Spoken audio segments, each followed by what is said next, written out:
Hello friends, welcome back to the new video. In this video guys, we are going to talk about Redmi phone setting. In this video guys, I will show you guys how can you check your device name in your Redmi phone. Guys, you want to check your device name in your Redmi phone.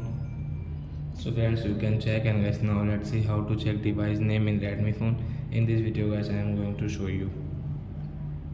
So before starting video friends, I want to tell you, if you are new in my channel, so guys, first of all go and subscribe my channel, click the bell icon and like my video friends. So guys, first of all open your phone setting.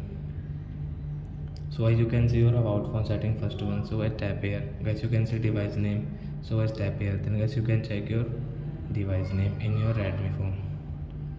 So I hope friends you have understood how to check device name in Redmi phone. So that's it guys, thanks for watching. Now we will meet on next video with new topic. Before going guys, please go and like my video, subscribe my channel. Bye bye friends, thanks for watching.